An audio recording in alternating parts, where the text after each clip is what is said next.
I'm Hao Chen and welcome to the Channel 7.3 News at 9 a.m. It's Thursday, June 12th. Here's Moses with the weather.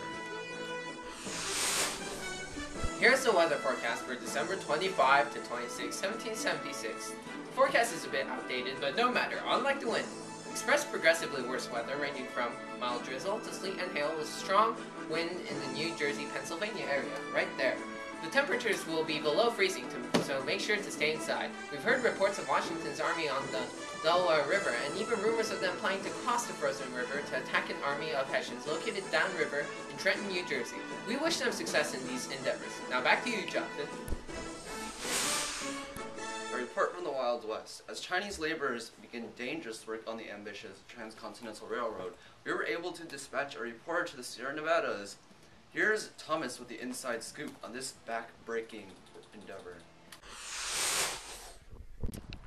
When the Union Pacific unexpectedly hired coolies or Chinese immigrants, many were skeptical of their work capabilities. As they proved themselves as reliable and efficient workers, the company hired many more. Considered somewhat dispensable, they were given harsh and difficult jobs, especially with handling nitroglycerin and other dangerous jobs. We find ourselves with Wu Jingyou, a Chinese immigrant who came on the last days of the gold rush. He details the back-breaking work on the railroad in 1867. What are you doing right now? 这个很难，我们在修东西，喂大便，不知道很臭，很臭很臭。How's work? 难，很难。我们汗很多，我们腿酸，这个东西好少的钞票，不知道为什么。每天闻这个大便的味道，很臭。Isn't that liquid very unstable? 这个maybe。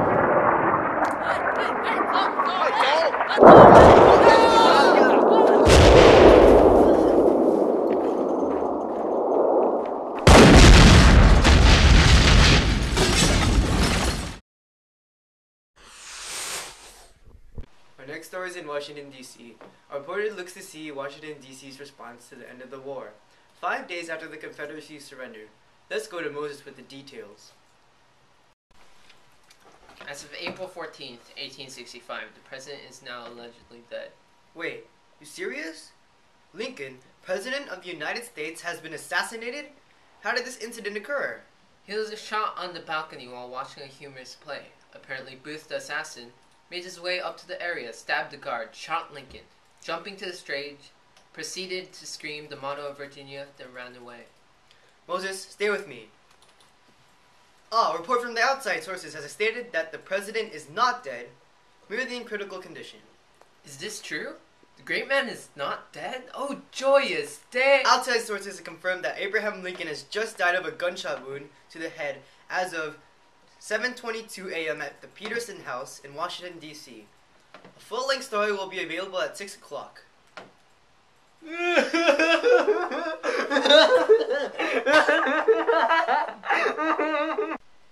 If you have any known whereabouts or information about the assassin known as John Wilkes Booth, the famous stage actor, report to your local police. Back to you, Jonathan. Back to you, Jonathan. Back to you, Jonathan. Jonathan? Oh, sorry. More unfortunate news as the economy takes a dive as stocks are at an all-time low. Labor unions are striking in cities all over the nation. In Chicago's Haymarket Square, violence erupted on May 4th, 1886. Here's Andrew with the story.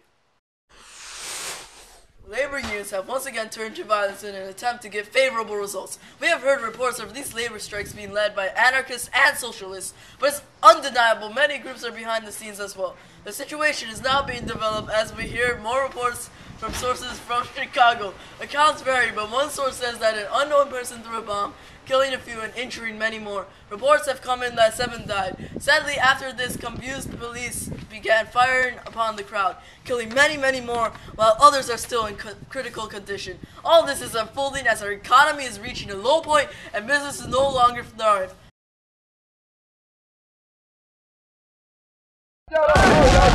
Ready. Hey! Fire! Labor unions, upset as their positions, decide to strike. Back to you.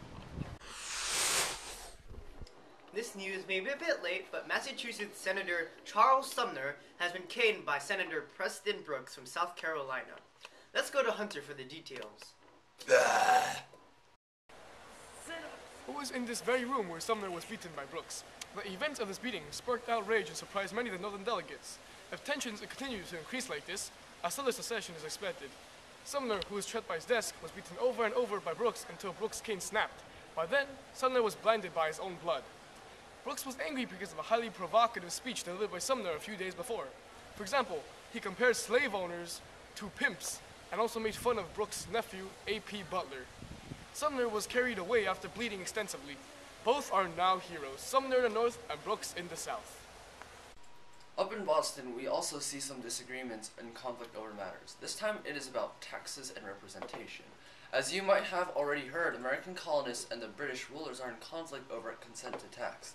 On the evening of December 16, 1773, Boston members of the so-called Sons of Liberty have boarded a ship full of boxes of tea and threw it into the Boston harbor. We have Thomas there with the latest news. Here in Boston, anti-British feelings are strong as British troops are stationed in the city. The citizens are united in their hatred of the British, so the Sons of Liberty, disguised as Mohawk Indians, stormed onto the ships and threw crates of tea into the harbor. A crowd of Boston onlookers, called Patriots, cheered at the sight of such event. The British had imposed a tax on tea and other such products to the American colonies. Citizens are still outraged at the British. Back to you. This concludes our newscast for the day.